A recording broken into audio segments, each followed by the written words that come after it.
আমন্ত্রণ জানাচ্ছি স্টেজে আসার জন্য। আমি একই সাথে আমন্ত্রণ জানাচ্ছি doctor K S Murshed, doctor Sultan Hafiz, professor Rehman Sobhan, doctor Manzoor Hossain এবং আমাদের central bank governor Ahsan Mansur. So আমরা সবাইকে চাটা ওখানে দিয়ে, চা থাকো নিয়ে দেবে, ওখানে দিয়ে দেবে চা, ওখানে হ্যাঁ হ্যাঁ, চাটা ওখানে দিয়ে দেবে। এই জন্যই তো বলো পাঠিয়ে বলতো।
এটা আমার সেটা ছিল না স্যার, ওটা না স্যার, আমি এসে স্যার আপনারটা এটা আমি না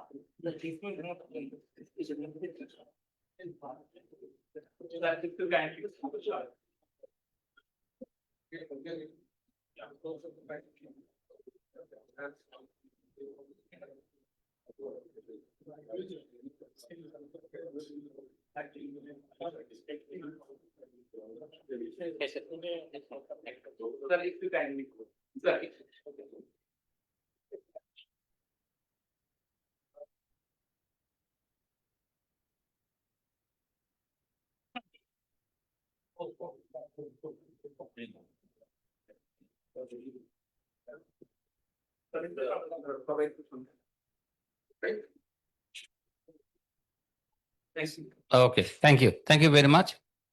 আপনারা জানেন যে this is the last session. The panel session is again the theme of the conference is development, democracy and development. And আমরা এই মুহূর্তে দেশের যে অবস্থা থেকে উত্তরিত হচ্ছি সেখানে this is an important theme. আমাদের এই পর্যায়ে আমরা আরো একটা ইন্টারেস্টিং জিনিস আমাকে ডক্টর ইউনুস বলছিল, সেটা হচ্ছে এই প্যানেলে 3 জন ক্লাসমেট, ডক্টর সুলতান হাফিজ, ডক্টর আহসান মনসুর এবং ডক্টর কে এস মুর্শেদ একই ব্যাচের ছাত্র, রেহমান স্যারের ছাত্র নিশ্চয়ই। তো অতএব শিক্ষক তো 4 জন এখানে। So that is also a rare event.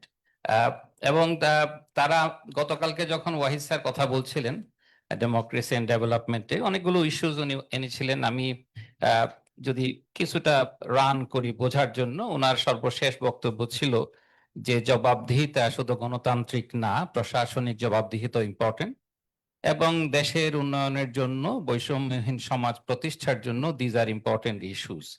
So আমরা সেখান থেকেই আমি শুরু করব। আমি আসলে খুব বেশি বলবো না, আমি বেসিক্যালি মডারেট করব। আজকে শুরু করব আমি ডক্টর সুলতান হাফিজ রহমান, প্রফেসরিয়াল ফেলো, বিআইজিডি এবং ব্র্যাক ইউনিভার্সিটি। সো আমি তাকে দিয়ে শুরু করব প্যানেলের প্রথম বক্তব্য। I think he will set the tone for the whole panel and they will go from there. Thank you. ওখানে বসে বসে বলতে পারবেন।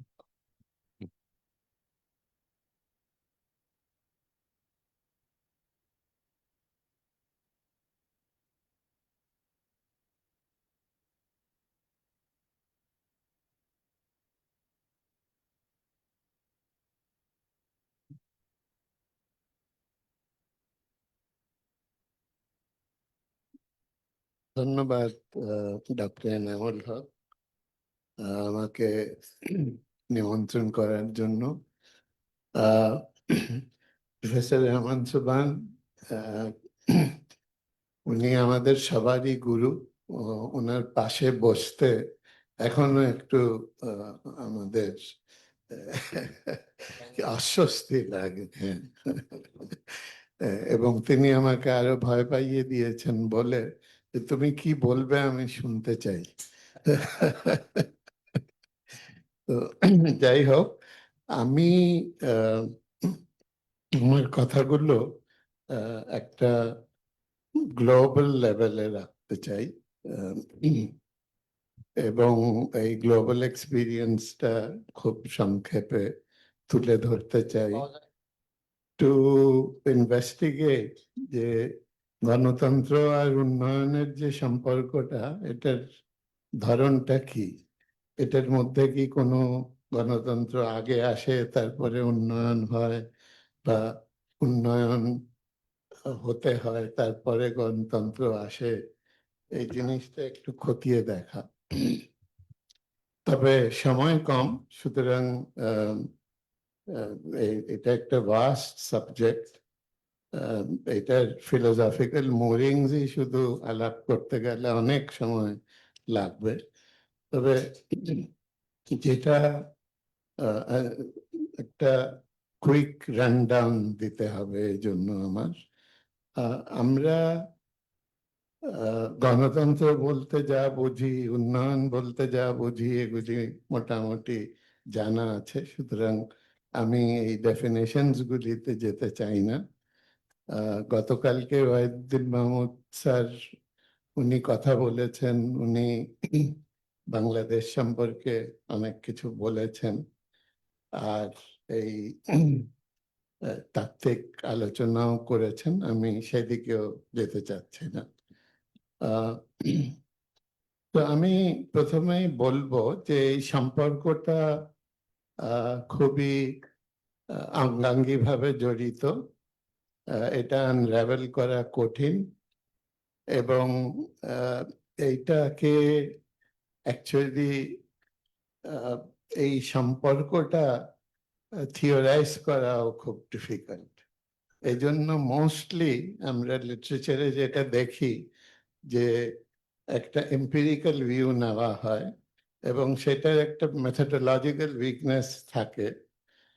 সেটা হলো যে এটা এইসব অ্যাসেসমেন্টের কাউন্টার ফ্যাকচুয়াল থাকে না, এবং এটা is not easily amenable to empirical testing. তো এই উইকনেসেস গুলি নিয়েও আমরা এই দুটো জিনিস, কনসেপ্টের অ্যাসোসিয়েশন নিয়ে কথা বলতে পারি, এবং এখানে I think the historical approach is more helpful. তো হিস্টোরিক্যালি দেখতে গেলে আমরা যদি স্টার্টিং পয়েন্ট হিসেবে ইউরোপের দিকে তাকাই, ইন্ডাস্ট্রিয়াল রেভলিউশন, তারপরে development of the European countries, সেখানে আমরা দেখতে পাবো যে এনলাইটেনমেন্ট আর ইন্ডাস্ট্রিয়াল এনলাইটেনমেন্টের শেষ 100 বছর আর ইন্ডাস্ট্রিয়াল রেভলিউশনের প্রথম 100 বছরের একটা ওভারল্যাপ আছে। সো টু সাম এক্সটেন্ট বলা যায় যে the ideas of the enlightenment which inspired modern day democracy, যদি এনশিয়েন্টসের দিকে নাও তাকাই, তাহলে সেই দৃষ্টিকোণ থেকে বলা যায় যে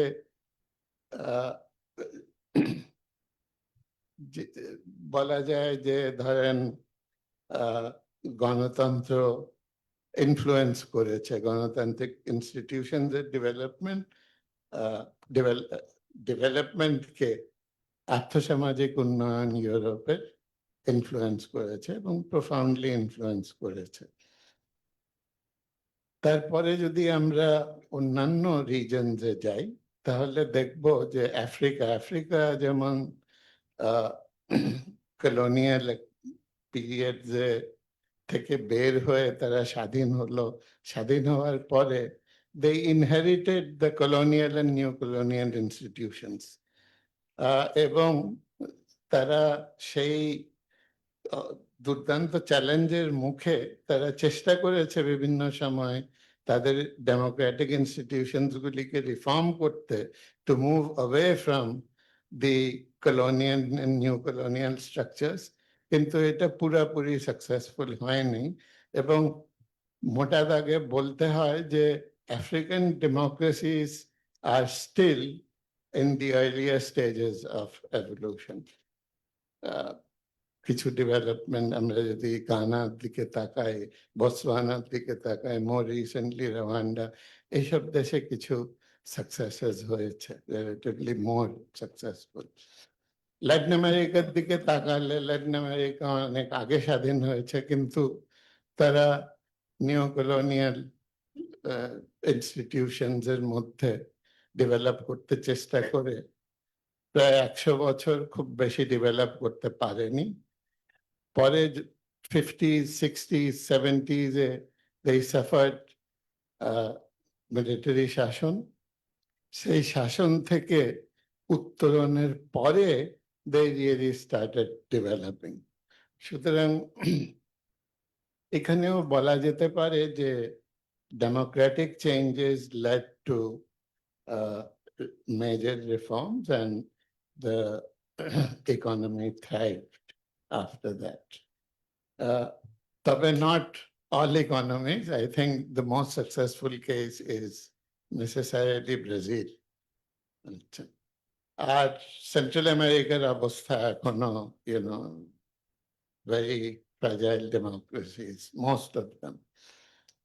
যদি এশিয়ার দিকে আসি, তাহলে আমাদের একটা চিন্তা যে ছিল এই পর্যন্ত, এনলাইটেনমেন্ট থেকে এই পর্যন্ত, যে লিবারেল ডেমোক্রেসি ছাড়া, স্ট্রং ডেমোক্রেটিক ইনস্টিটিউশনস ছাড়া ডেভেলপমেন্ট সম্ভব না। এশিয়ার দিকে তাকালে এই চিন্তাটা একটা ধাক্কা খায় এবং দেখা যায় যে সাউথ কোরিয়া, টাইপে চায়না অর্থাৎ তাইওয়ান, তারপরে Hong Kong, Singapore, Malaysia, Thailand, Indonesia, Philippines, এইসব দেশগুলি ফেয়ারলি অথরিটেরিয়ান সিস্টেমস এর মধ্যে তারা 60s and 70s এবং মিড 80s পর্যন্ত ডেভেলপ করে এবং ভেরি সিগনিফিক্যান্ট ডেভেলপমেন্ট হয় এইসব দেশে। এটাকে ইস্ট এশিয়ান মিরাকল বলেছিল ওয়ার্ল্ড ব্যাংক। তবে পরবর্তীতে দেখা গেছে যে beyond a stage of development they also had democratic transitions. এর কারণ আছে, এটা একটু পরে বলছি। তো আলটিমেটলি বলতেই হয় যে there is really no clear মানে evidence historically যে গণতন্ত্র থাকতেই হবে for development to take place. এটা হতে পারে যে ডেভেলপমেন্ট একটা পর্যায়ের পরে স্তীমিত হয়ে যায় যদি ডেমোক্রেটিক ইনস্টিটিউশনস গুলি ডেভেলপ না করে, যেটা আমরা কোরিয়ার ক্ষেত্রে দেখেছি, ইন্দোনেশিয়ার ক্ষেত্রে দেখেছি এবং অন্যান্য সাউথ ইস্ট এশিয়ান দেশগুলির মধ্যেও দেখেছি। তবে democracy is not a necessary condition to perk up development, certainly in the early stages of development. এইটাই উপসংহারে আমি বলবো, এই হিস্টোরিক্যাল এক্সপিরিয়েন্সের উপসংহার। তারপরে কিছু আমার ইনসাইটস আছে যেগুলি শেয়ার করতে পারি। সেটা হলো যে আমাদের ওয়ার্ল্ড অর্ডারটা তো ড্রামাটিক্যালি চেঞ্জ করে গেছে with the rise of China.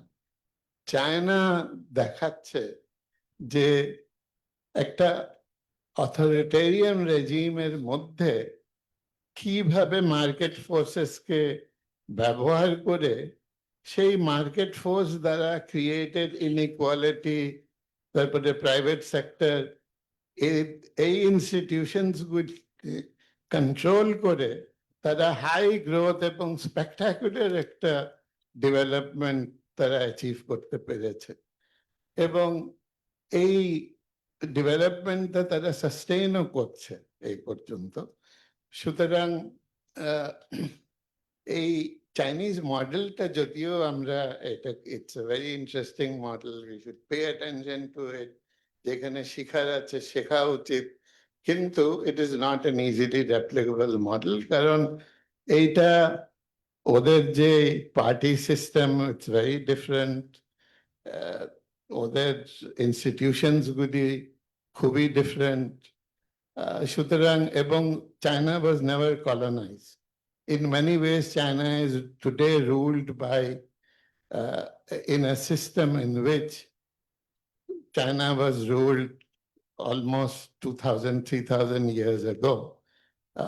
আমরা যদি শুধু তাদের টপ ডাউন অ্যারেঞ্জমেন্টটা, পলিটিক্যাল অ্যারেঞ্জমেন্টটা দেখি, তাহলে সেইটাই আমার মতে সেইটাই ঠিক হবে, যে China is pretty much ruled the way it used to be several thousand years ago. কিন্তু তারা এরই মধ্যে গত 50-60 বছরে they have developed their own institutions, যেখানে grassroots a fair amount of competition হয় for the selection of candidates who ultimately become representatives of the people. সুতরাং তাদের এই দুইটা চ্যানেলই কাজ করে খুব effectively, top down and bottom up. It's a very difficult model to pursue or to replicate. তবে মোটা দাগে আমরা যেটা দেখতে পাচ্ছি, মানে আরেকটা ইনসাইট যেটা আমি শেয়ার করতে চাই, যে চায়নার রাইজ একটা ফিয়ার ইনভোক করে দিয়েছে in the traditionally dominant democracies and economies of the world. এবং এই fearটা has taken a more confrontational nature in the last 1.5 decades, যার কারণে অনেক দেশ, আমাদের মতো দেশগুলো, তাদের মোটামুটি they are having to make choices and take sides, which is not good for either democracy or for development. এবং এই কনফ্লিক্টটা কিভাবে রিজলভ হবে, to a large extent the future of democracy will lie on that. There are other challenges which democracy faces and therefore development faces, one of which of course is the dizzying pace at which a new technology could emerge করছে এবং the way they are changing societies and the economic interactions within society. They are bound to have profound changes in the next 15 to 20 years. Therefore, democratic systems গুলি, even in the West, more mature democracies, সেইখানেও we are seeing overall a crisis of democracy has emerged due to these geopolitical considerations and these technological advancement, the age of disruption in which we live. Again, this is also going to do how these tensions and conflicts which are now being created in the developing world is going to have a major effect on how democracy evolves from here on for the benefit of human societies. Last of all, I want to share an insight which actually came to my notice from reading an article by Danny Roderick. তিনি বলছেন যে democratic societies এর ভিতরে post globalization there has been this emergence of a new elite, বলা যায়, of a new elite, এবং এটা এই এলিটটা গ্লোবালাইজেশন, ফাইন্যান্সিয়ালাইজেশন এসব কারণে এত পাওয়ারফুল হয়ে গেছে যে they are not interested, once in power, they are not interested in the welfare of the people.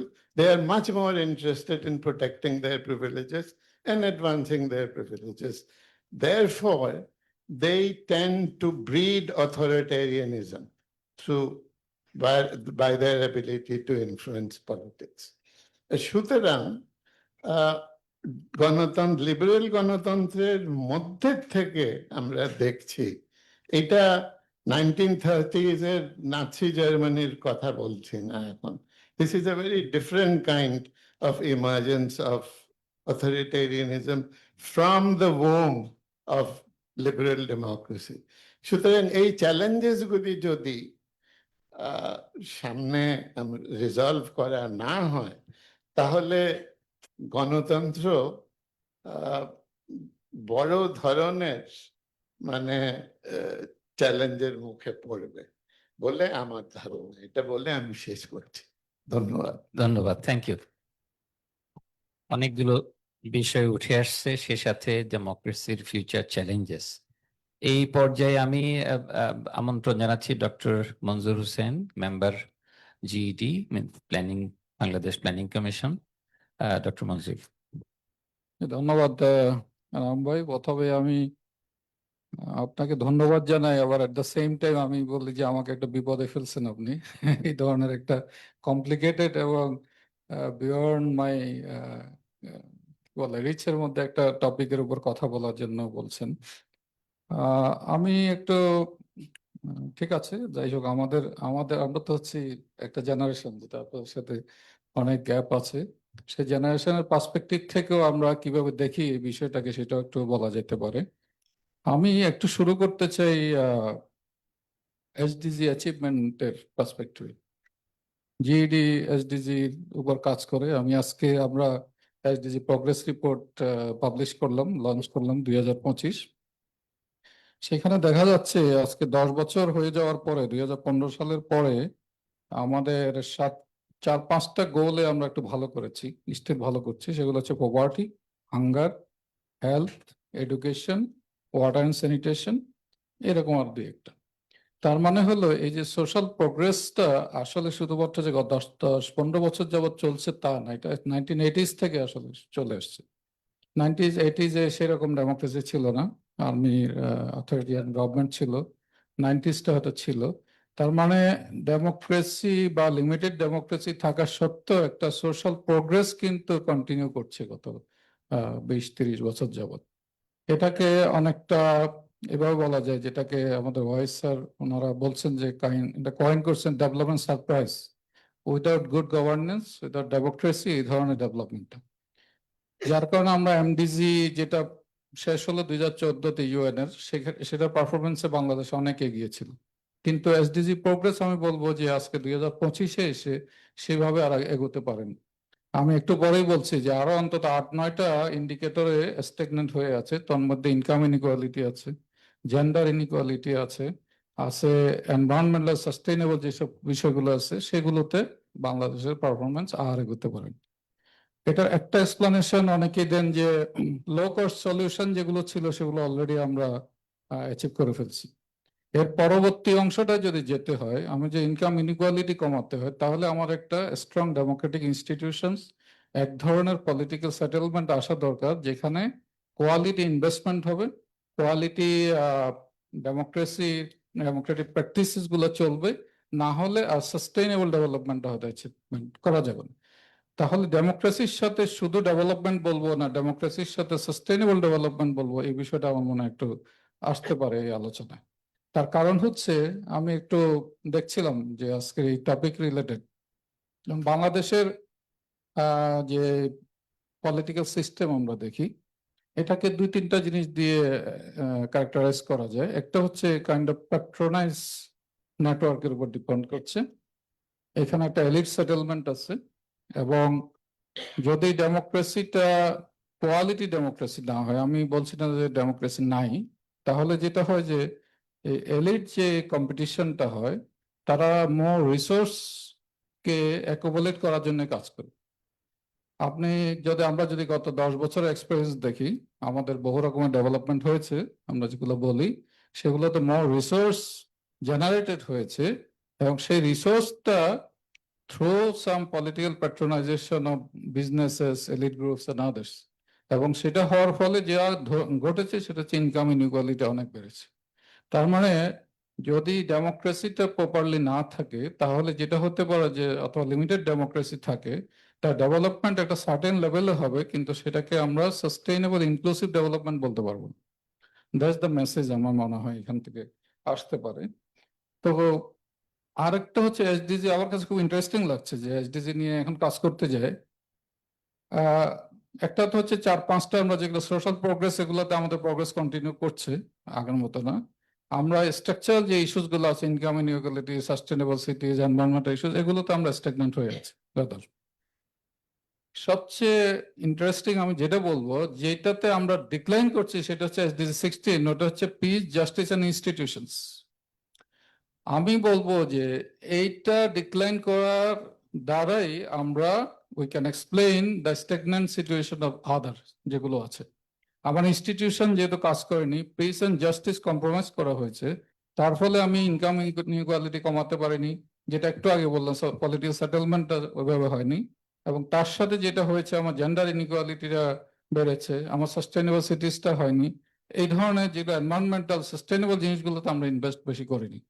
আমরা ওই run after resources and political parties and others who are working actors in the political system, তারাও কিন্তু এটার উপরেই কাজ করেছে। যার ফলে আমি এই কারণেই বললাম যে এই এসডিজি গোলগুলো দিয়ে এক্সপ্লেন করা যায় ডেমোক্রেসি এন্ড ডেভেলপমেন্টের রিলেশনটা এখানে।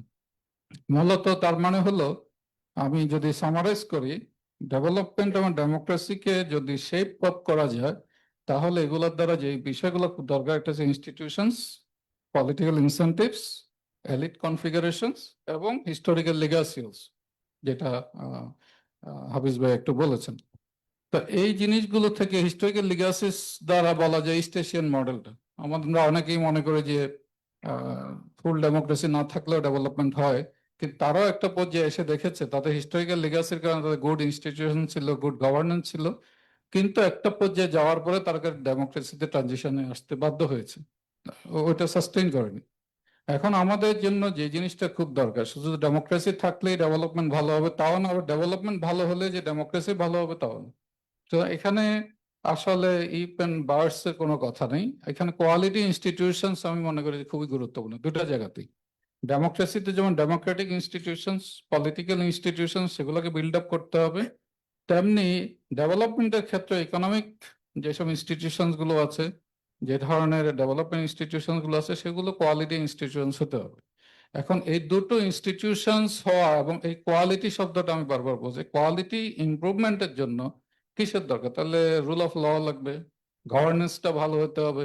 সেটা কি আসলে, সেটা কি শুধুমাত্র ডেমোক্রেসি দিয়ে অর্জন করা সম্ভব, নাকি শুধু ডেভেলপমেন্ট দিয়ে সম্ভব? ইটস ভেরি ডিফিকাল্ট আমার মনে হয়। এখানে আমার ধারণা যে এই দুটোর মধ্যে যে মিসিং লিঙ্কটা আছে, সেখানে সিএসও, সিভিল সোসাইটি, তাদের একটা রোল আমার মনে হয় খুব গুরুত্বপূর্ণ। আদারওয়াইজ শুধুমাত্র ইলেকটোরাল প্রসেসের মাধ্যমে যেমন ডেমোক্রেসি, কোয়ালিটি ডেমোক্রেসি অ্যাচিভ করা সম্ভব না, তেমনি শুধু ডেমোক্রেসি দ্বারাই ডেভেলপমেন্ট, কোয়ালিটি ডেভেলপমেন্ট বলতে আমি সাস্টেইনেবল ডেভেলপমেন্ট অর্জন করা সম্ভব। ধন্যবাদ। Thank you very much. অনেকগুলো আর কয়েকটা ইস্যু অ্যাড হচ্ছে। আমরা ভাবি নাই বা আমরা চিন্তা করি নাই যে ডেমোক্রেসি ডেভেলপমেন্টের ডিবেট আমরা এখানে শেষ করব। আমাদের উদ্দেশ্য ছিল ডিবেটটা জানি যে এটা শেষ করার মতো না, বাট অনেকগুলো চ্যালেঞ্জেস আছে, সেগুলো একটা ইম্পর্টেন্ট কথা বললেন, সেটা হচ্ছে governance, rule of law, quality of governance is a very important issue for proper development of an economy. আমি এই পর্যায়ে আমন্ত্রণ জানাবো doctor KAS Morshed, former director general BIDS, আপনারা সবাই তাকে চেনেন। Doctor KS Morshed. ধন্যবাদ ডিজি মহোদয়, আপনাকে এবং BIDS কে ধন্যবাদ আমাকে এই প্ল্যাটফর্মে আনা।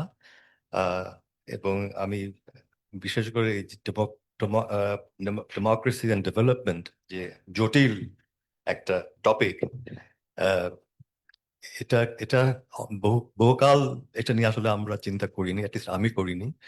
কারণ আমাদের একটা বড় গ্যাপ আমার মনে হয় পড়ে গিয়েছিল, যখন আমরা ধরে নিয়েছিলাম যে এক ধরনের ইমপারফেক্ট ডেমোক্রেসির মধ্যেই আমাদেরকে চলতে হবে, এবং এটা তেমন কোনো সমস্যা নয়, যেহেতু আমাদের এক ধরনের উন্নয়ন আহ, আমরা নিজেরা দেখেছি এবং সারা বিশ্ব দেখেছে, যেটাকে আমরা মিরাকল ইকোনমি বলেছি, প্যারাডক্স বলেছি, ইত্যাদি ইত্যাদি। তো কাজেই সেই কনটেক্সটে এবং হয়তো আমাদের মধ্যে এরকম একটা কমপ্লেসেন্সি চলে এসেছিল যে এই যাত্রা হয়তো অব্যাহত থাকবে। তো কাজেই ডেমোক্রেসি নিয়ে অত দুশ্চিন্তার কিছু নেই। তখন যেটা হলো যে democracy became a tussle of war between opposing political parties, যারা they were basically fighting not for anything of very great value but only for a share of the loot. তো এরকম একটা আমার মনে হয় মনোভাব আমাদের মধ্যে ছিল। তো এখন আমার মনে হয় যে Enam has very rightly put forward this topic before us to force us to think and rethink actually what is the relationship between democracy and development. And এখানে I think Sultan has done a great job in setting forth the global perspective on the subject. But let me disagree with him on one point, point that he left off with, which was that democracy is neither necessary nor sufficient. And my view actually is that democracy is necessary but not sufficient. So let me try and elaborate on that. So first of all, is this topic important? Now, obviously, I think it is, because but before we can figure out how important it is, we need to understand the nature of the relationship. Now, clearly, it is not a linear relationship. If there is one, at least from the cross-country evidence that has been presented, we don't see any linear relationship, and we see, in fact, quite a lot of variation. But one thing that is quite stark is that various parts of the world have various levels of democracy. So Western Europe, North America, traditional democratic societies, although we can argue that there has been democratic decline, particularly in North America, but nevertheless, those are the strongholds of democracy. And the more south we go, the more mixed results that we find. And now East Asia is one could broadly say that it is authoritarian, but even there you see some islands of democracy. For example, I would say Malaysia, Singapore. These have certain elements of democratic traditions that they have been able to develop by themselves. It may not go down very well with Western observers who think that Singapore is very authoritarian. But I think given the contexts in which Singapore has evolved, it's not a bad performance. So I think the results are mixed when we talk about it in a global perspective. But we really have to talk about Bangladesh. Now, is the global perspective important for Bangladesh? I would argue no, because I think our context matters. And our context is one that where we have always struggled for democracy. For the last 75 years, during the post-colonial era, we have struggled with democracy. People have shed blood for democracy. We have upheavals for democracy. So at one level, it's no point saying whether this is good or not good. The people of the country think that democracy is important. And that is why democracy is important for Bangladesh. Okay. So this is, I think, a very important point. Now, I don't care what is happening in Russia or China or so on. They have their own context and they have responded to that in their own genius. Now, we in Bangladesh are yet to do that. We have a set of problems. We have our own history and tradition. We need to find our own path ahead towards democracy. Now, first of all, democracy consists of not just electoral democracy, but also we have to think of democratic values.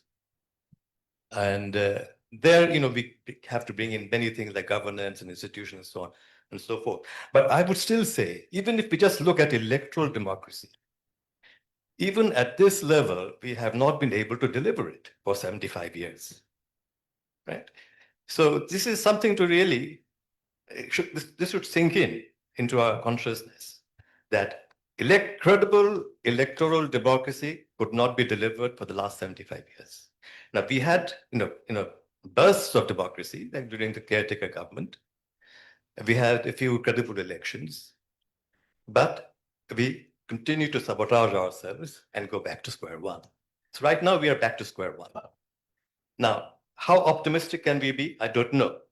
But the fact remains that unless we resolve this problem, our development will be sabotaged and undermined every few years, let's say every decade or so. So that is why there's a direct link between just simple, credible electoral democracy and development. Because as we see, look at the trouble that we are in today in terms of our economy, in terms of our institutions, in terms of our banking systems. And this is a direct result of not having credible electoral democracy. So I think it is extremely important that we establish this. Now, of course, we would like to go beyond just electoral democracy and have, what we could say, have suitable democratic values. But though that we will have to decide what should be the Bangladeshi form of democracy that we can actually move on with. Now, the problem is that while the people want democracy and they have the sacrifice for it, the rulers only want democracy, or the ruling classes only want democracy when they are not in power, when they are in the opposition. Because for them, democracy or the slogan for democracy is a way to attain power in government. And once they come into power, whether it's the military, and we've also seen now, even when political parties come into power, they slide back into authoritarianism. So this conflict between people's aspirations and that of the ruling class, this tension, I think, has now come to an unbearable point, and this has to be resolved. Unless we do this, we continue on the vicious cycle of trying to move forward on democracy and recoiling back into authoritarianism. So, but democracy is not going to be able to, solve all our problems. There are many issues that democracy cannot solve, and I think the problem is that often we confound various objectives into one agenda. Now, for example, can democracy actually solve the problem of governance and institutions? I have very serious doubts about that, because electoral democracy alone cannot do it. So we have to think about how to unravel that. What can democracy do? It can ensure a modicum of stability, and also, because people want it, it is good for everyone. Governments and institutions can be impacted by electoral democracy if this kind of democracy can be repeated. If we have free, fair, credible elections indefinitely, then it will certainly begin to have an impact on governance, accountability, and institutions, because rulers, political parties want to come back and get elected again and again. So they will have to actually listen to the voices or aspirations of the people, but it's not going to be a straight one-on-one affair. So the rapidity with which it will happen will depend on how much pressure we can place on it from below. So going forward, the problems that we will have to think about, and it's already mentioned several times, the problem of elite capture.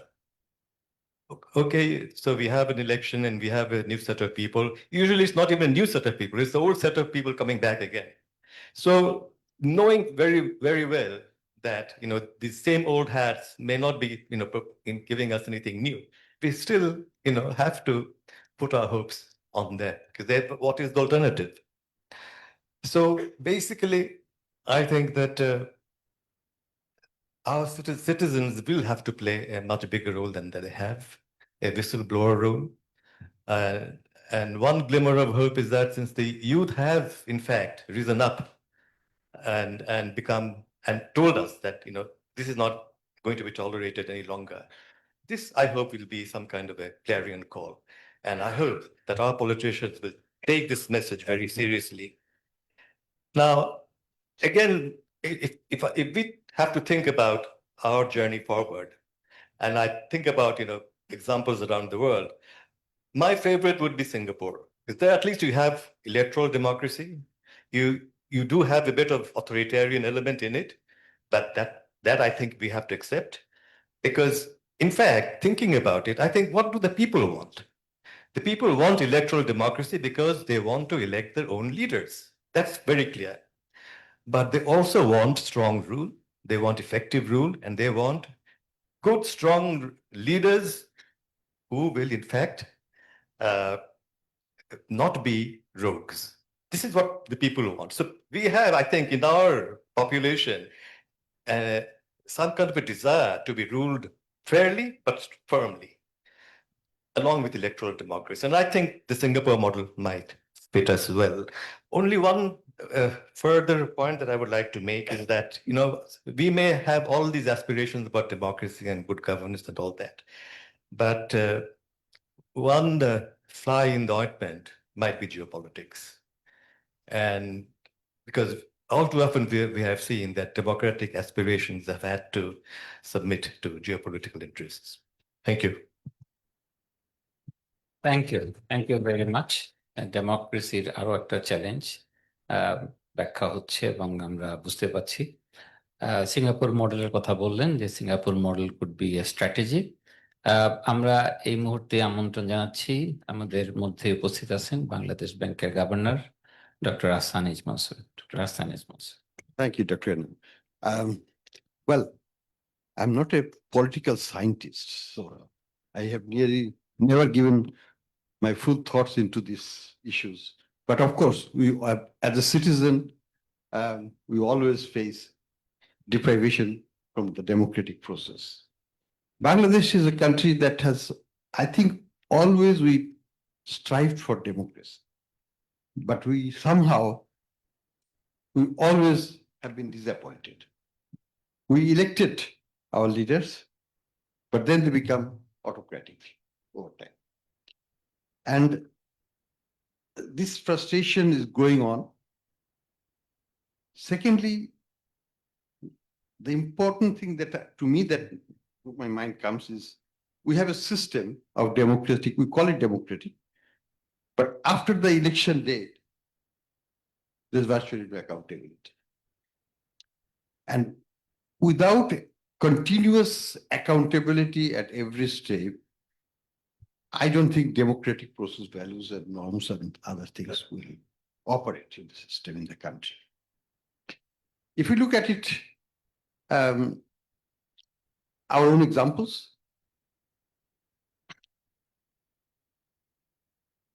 winner take all is one basic problem with our democratic system. Winner always takes all and dictate everything. I noticed it first time in 91. Army League was expected to win, or the day BNP got elected, what I heard is that the bus stand in Dhaka has been evacuated and the BNP people have taken it over. So it's a regime change, but continuity of the system. System is virtually the same, but different strands of people running the system. And one election day in 5 years, or sometimes even that is manipulated also, is not going to change the system. System is there. Secondly, when we also have our problem with our electorate, do we really care for democracy, or do we really pick the right people who will uphold the democratic values? Our track record is very dismal. Our voters go by the marker, not the person. I mean, in democratic system, we have to respect the people, the candidates, their views, their integrity, and so on. But if we vote in the form of a marker, then of course we are only respecting or creating the environment for an autocratic head who runs the party, then the government, and then the whole country, and captures the whole process. And what happens after that is this patron-client relationship, that if I want to survive, if I want to do well in business, I have to compromise with the government, be with the government. এবং ঘুরে ঘুরে যে কথাগুলো আসে ওই আমাদের শেখ হাসিনার সময় লাস্ট দিকে একটা মিটিং এ আমি তোমাকেই চাই, বারে বারে শুধু তোমাকেই চাই, অর্থাৎ ইলেকশন আমাদের বিজনেস কমিউনিটি বলছে যে তাকে ছাড়া দেশ চলবে না। এই যে একটা অবস্থায় আমরা নিজেদেরকে নিয়ে যাই, এটার পেছনে কিন্তু আমাদের আত্মবিশ্লেষণের প্রয়োজন আছে আমি মনে করি। আমরা যদি ভোটাররা কেয়ারফুলি হয়ে ভোট দিতাম, তাহলে আমরা ভালো ভালো ক্যান্ডিডেট যখন দাঁড়ায় তাদেরকে কেন পরাজিত করি? যখনই ডক্টর কামাল হোসেন দাঁড়ালেন আওয়ামী লীগ থেকে সরে যে হি গট নাথিং, যখনই বি চৌধুরী সাহেব সরে যে বিএনপি থেকে সরে গেলেন সঙ্গত কারণ, he got nothing, he got kicked out by the voters, by his own constituency. কেন? তো এই জায়গাগুলোতে আমি মনে করি যে আমাদের নিজস্ব we brought it to ourselves, we have to have that আত্ম বিশ্লেষণ যে কেন আমরা এইভাবে করি। দ্বিতীয় যে জিনিসটা আমার কাছে মনে হয় যে আমাদের গণতান্ত্রিক প্রক্রিয়ার এই ডিরেলমেন্টের পেছনে কিছুটা হলেও আমাদের ইন্টেলেকচুয়াল কমিউনিটির big sold out to the political powers, and they are either green or lal or shobuj or something like that, and they do not voice opposition to something grossly violation of principles and wrongdoing because I am in the same. That অবক্ষয় যেটাকে আমি বলবো, যেটা আমাদের শক্তি ছিল, আমি বলবো pre independence 71 এর আগে যেটা আমাদের শক্তি ছিল, সেটা কিন্তু আমরা হারিয়ে ফেলেছি। গত 15 বছরে আমি ঢাকা বিশ্ববিদ্যালয়, ঢাকা শিক্ষক সমিতি, আমাদের ইন্টেলেকচুয়াল গ্রুপের মধ্যে কোনো আলোড়ন কিন্তু আমরা দেখতে পাইনি, সেটা দুঃখজনক। তো এই জায়গাটায় আমাদের যে সুশীল সমাজ বলি, সুশীল সমাজের যে একটা অবস্থান, নৈতিক একটা হায়ার লেভেল, যেটাকে আনকম্প্রোমাইজিং হবে, হ্যাঁ আমি সাপোর্ট করতে পারি এই পার্টিকে, কিন্তু not beyond the norm, not beyond the acceptable limit of it. If an election has been fraudulently done, we should be able to say this is not right. But we didn't. We told the lie. এই জায়গাগুলোতে যদি আমরা সিটিজেনরা যদি সংযত না হয়, সিটিজেনদের মধ্যে যারা সুশীল বলে আমরা গণ্য করি নিজেদেরকে কর্তা, তারা যদি স্বতন্ত্র না হয়, তাহলে কিন্তু এই প্রসেসের চেঞ্জ হবে বলে আমার মনে হয়। প্রসেসের চেঞ্জটা মধ্যে আরেকটা ফ্যাক্টর যেটা কাজ করে, সেখানেও একই অবক্ষয় আমরা দেখতে পাই, সেটা হচ্ছে যে ইনস্টিটিউশনাল লিডারশিপের নৈতিক অবক্ষয়। সেটা আমরা প্রত্যেকটা ক্ষেত্রেই দেখি। সব ক্ষেত্রেই কিন্তু একটু রেজিস্ট করা সম্ভব যদি প্রিন্সিপাল পজিশন নিয়ে সিভিল সার্ভিস বলে যে আমরা এটাকে মানব না, অর্থাৎ কোন রং অর্ডার দিলে পুলিশ গুলি করবে না, নৈতিক ভাবে এটা সম্ভব নয়। এটা কি পুলিশের কোনো বলেছে? বলে নাই। আমাদের সিভিল সার্ভিস অ্যাডমিনিস্ট্রেশনের অনেক ক্যাডার আছে, তারা বেতন বৃদ্ধি নিয়ে কিন্তু তারা আন্দোলন করবে, সবকিছুই করবে, কিন্তু কোন সরকারের থেকে যদি কোনো বড় রকমের ভুল সিদ্ধান্ত, জনগণের স্বার্থের বিরোধী সিদ্ধান্ত চাপিয়ে দেওয়া হয়, সেটা কিন্তু তারা সুন্দরভাবে চাপ বাস্তবায়ন করে দেবে। এই জায়গাগুলোতে আমরা কিন্তু নিজেদেরকে কারেক্ট করতে পারি না। এখানেই ইনস্টিটিউশনাল ফেলিওর গুলোর মূল সূচনাটা কিন্তু এখান থেকেই হয়েছে। আর ইনস্টিটিউশন যদি ডেভেলপ না করে, অ্যাকাউন্টেবিলিটি আসবে না। আমি যদি জানি যে আমার পুলিশকে আমি যাই বলবো সে তাই করবে, আমি যদি জানি যে আমার সিভিল সার্ভিসকে আমি যাই করবো আমি তাই করবে, আমি যদি জানি যে আমার ইউনিভার্সিটির প্রফেসরদেরকে বা যারা আমার পক্ষ হয়ে কাজ করছে তারা আমার বিরুদ্ধে কিছু বলবে না, বরং আমি যেটাই করি না কেন সেটাকে সমর্থন করবে, এই মানসিকতা যদি জন্মায় কারো, সেই একনায়ক হতে বাধ্য। আমরাই কিন্তু সৃষ্টি করেছি। শেখ হাসিনা হয়ে আসে নাই, যে ডিক্টেটর হয়ে আসে নাই, জননেত্রী হয়ে আসে, কিন্তু সেখানে চলে গেছে, আমরাই কিন্তু তাকে সেই অধিস্থানে পৌঁছে দিচ্ছি। কাজে আমি মনে করি যদি অবস্থার পরিবর্তন করতে হয়, সত্যিকারের গণতন্ত্র যদি আমাদেরকে আনতে হয়, আমাদেরকে এই নৈতিক অবস্থানে ফিরে যেতে হবে, আমাদের নাগরিক হিসাবে যেতে হবে, আমাদের ইনস্টিটিউশন রিপ্রেজেন্টেটিভ হিসাবে বা প্রতিনিধি হিসাবে বা আমাদের ইনস্টিটিউশনের সদস্য বা নেতা হিসাবে যেটাই থাকি না কেন, আমাদেরকে সেখানে থাকতে হবে, না বলাটা শিখতে হবে যে আমি এটা করতে পারবো না। চাকরির জন্য বা একটা ইউনিভার্সিটি শিক্ষকদের তো চাকরিরও ভয় নেই, কিন্তু তারা কেন করে সেটাও জানি না, করে। তো এই জায়গাগুলোতে আমি মনে করি যে আমাদের একটু মোরাল স্ট্যান্ডিং থাকা উচিত, এবং না থাকলে তাদের জন্য এটা এটা এটা একটা সেন্সরশিপের ব্যবস্থা, মানে এক ধরনের প্রতিবাদ হওয়া দরকার, কেন তারা করবে না, কেন সেটাকে প্রশ্রয় দেওয়া হবে। তো যাই হোক, আমি গণতন্ত্র তো এটা একদিনের ভোটের ব্যাপার নয়, গণতন্ত্র 5 বছর পর পর একদিনের ভোটের ব্যাপার নয়। আমি 5 বছর, আমরা অনেক সময় ডিফাইন করি যে 91 সালের পর থেকে সবই গণতন্ত্র ছিল। ইট ওয়াজ নেভার।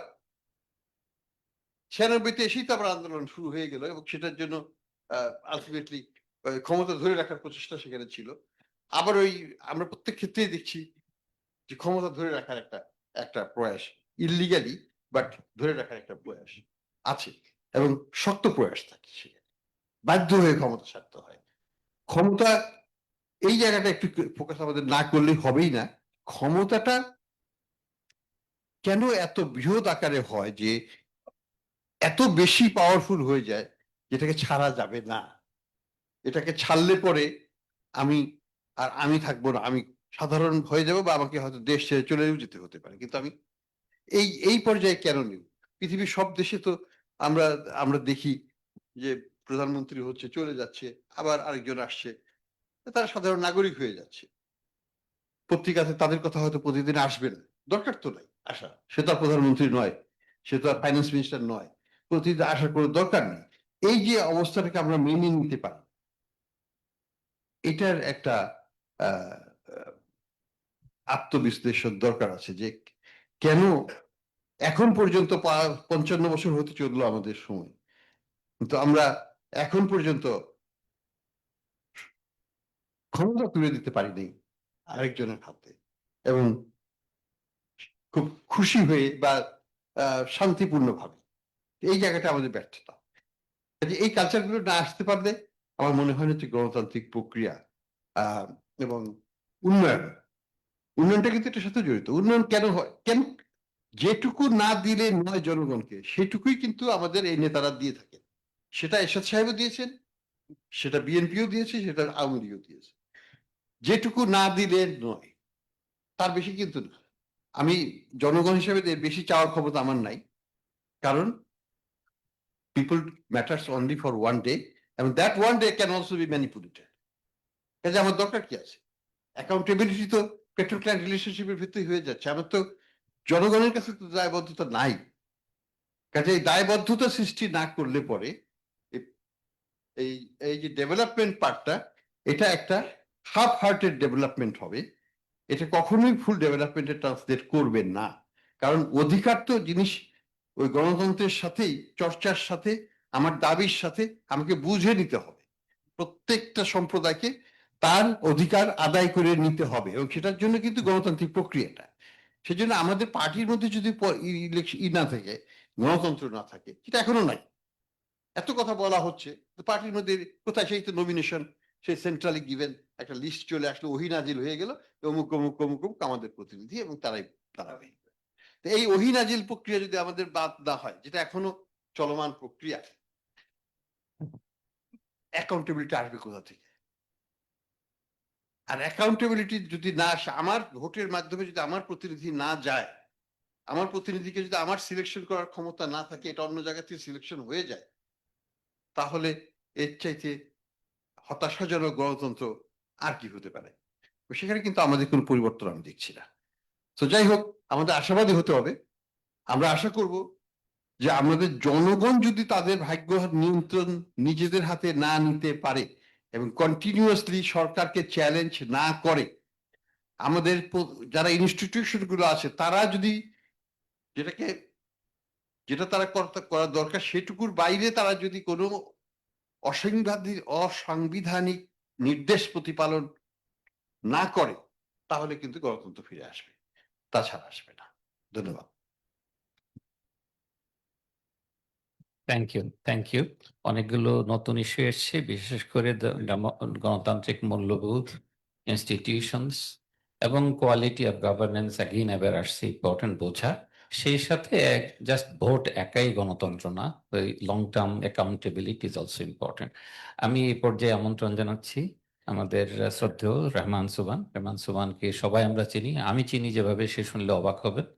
উনি যখন বিআইডিএস এ ডিজি ছিলেন, আমরা তখন ইউনিভার্সিটিতে ভর্তি হয়েছি, আমাদের ইচ্ছাই ছিল বিআইডিএস এ যাব। সো এরকম একটা ব্যক্তিত্ব আমাদের মধ্যে আছেন। সো রহমান সুবহান। Thank you. I had not come here expecting to be a panelist. I had come to listen to the panelists.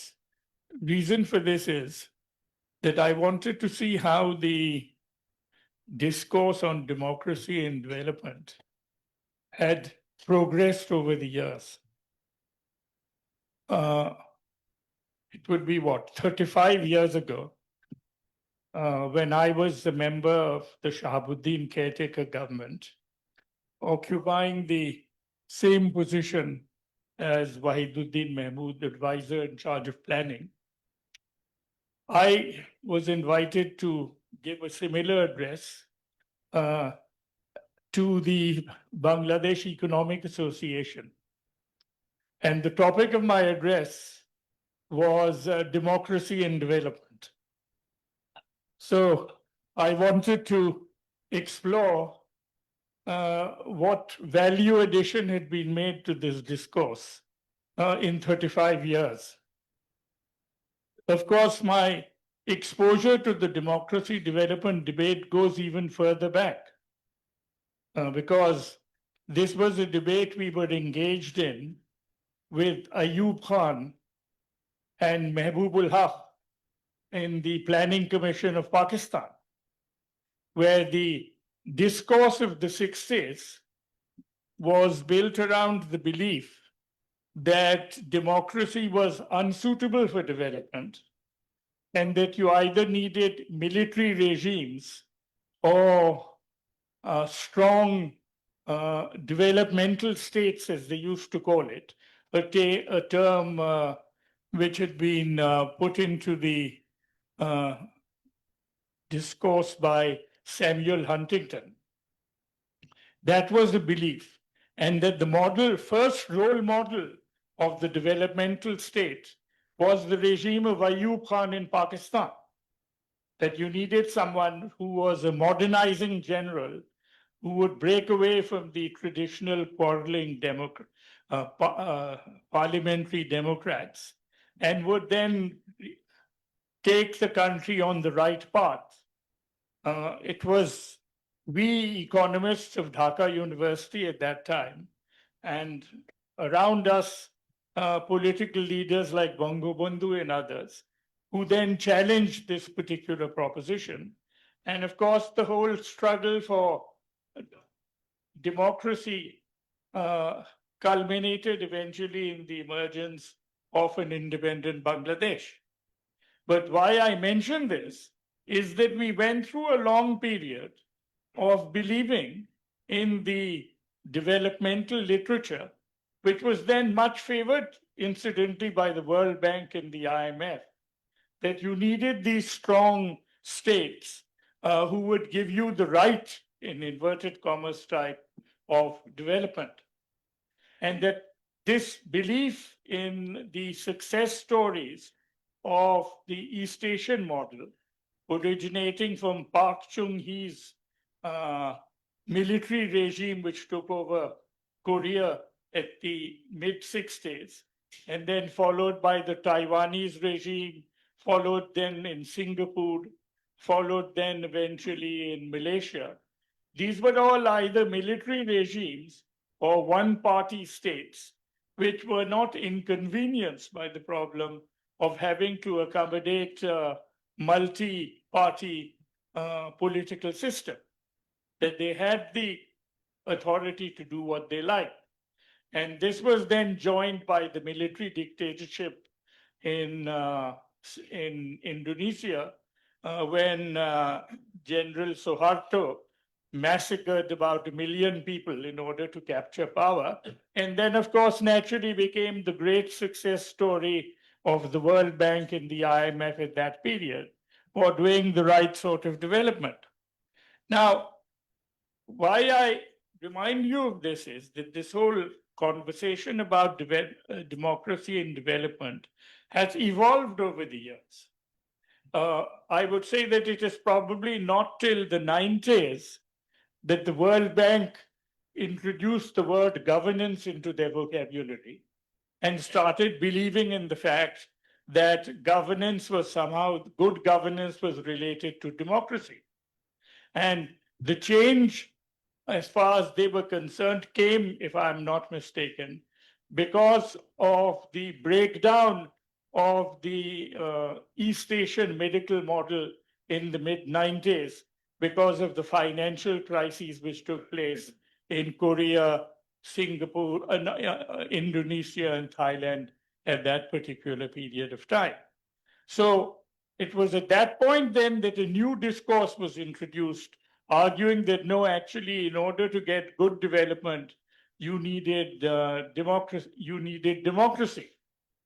And the new literature which emerged then was then to try and establish correlations between democratic states and successful development. Now, this problem was faced by Bangladesh in the course of the last 10 to 15 years, when we introduced our own conceptual novelty into the discussion in what came to be known as the Bangladesh paradox, where this was a period in which we were supposed to be recording good growth rates. Everyone sitting around here, I'm sure, participated in that discussion at that point, pointing out that you were getting good growth rates, you were getting development, you were getting infrastructure development, you were getting good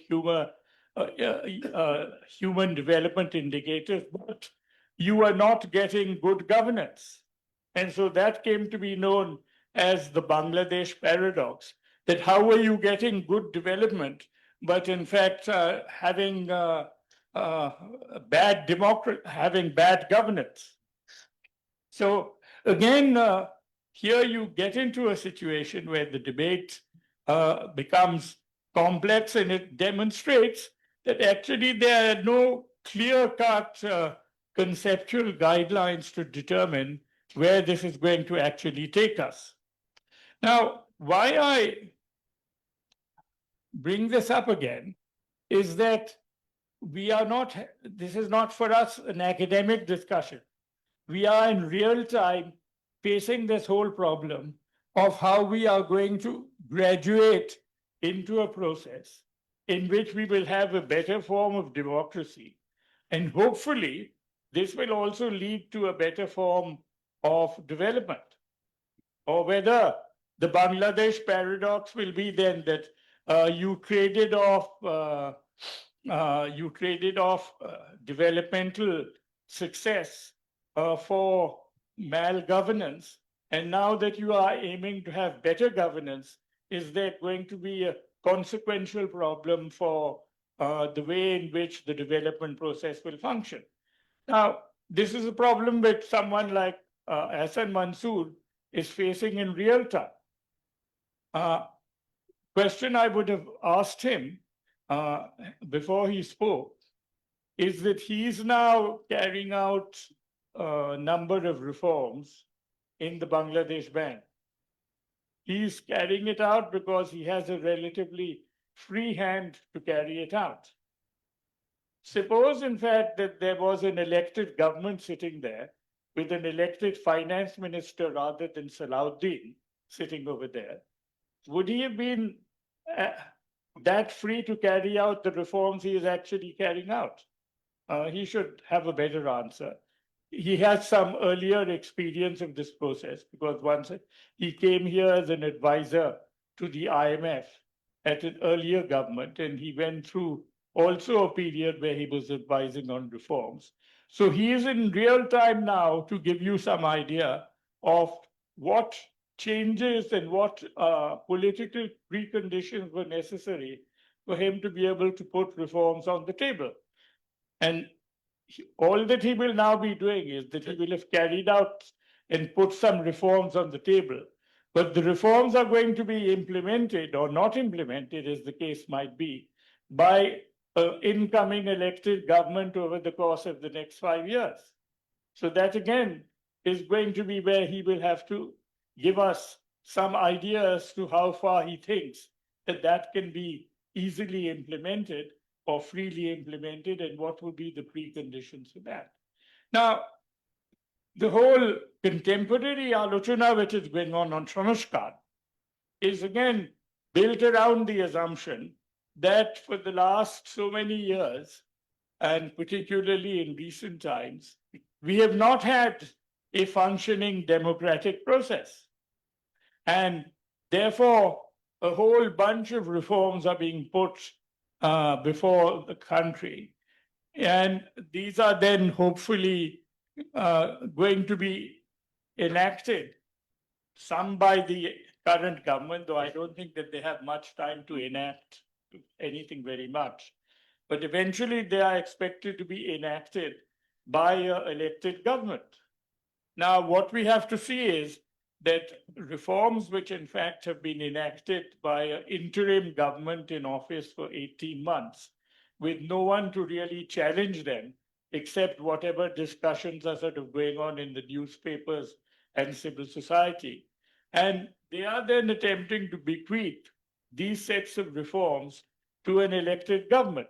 And the expectation would be that the reforms will make the elected government into sufficiently enlightened.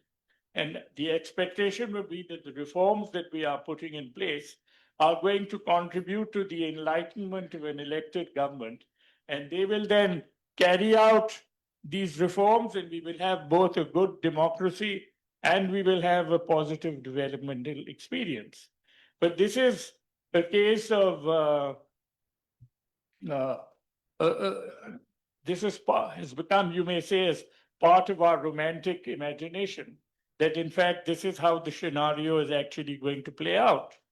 The objective reality is going to be what in reality do you expect elected government is going to do? What are the specific behavioral traits of elected government? Now here, there are a whole set of issues which you have to consider. Because there is a history. I mean, we don't have much experience with a really functioning democracy. I mean, we have some experience with what is known as electoral democracy. And I think from 1991 up to 2007, we were changing governments through the electoral process.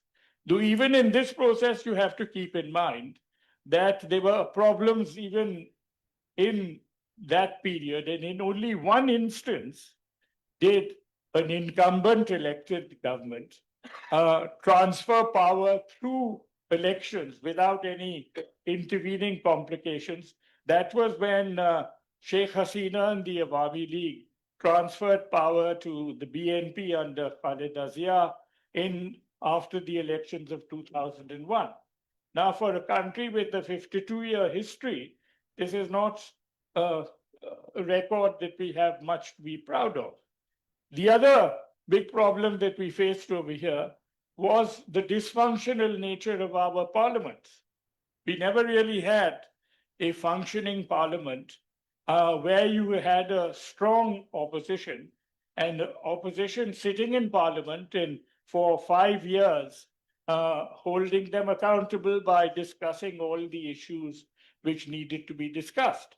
Now, one of the big problems of our developmental crisis are malgovernance, and in fact, the many problems which were faced arose from the fact that there was never a parliament in which the incumbent government would be held accountable for their malgovernance, their policies, their failures.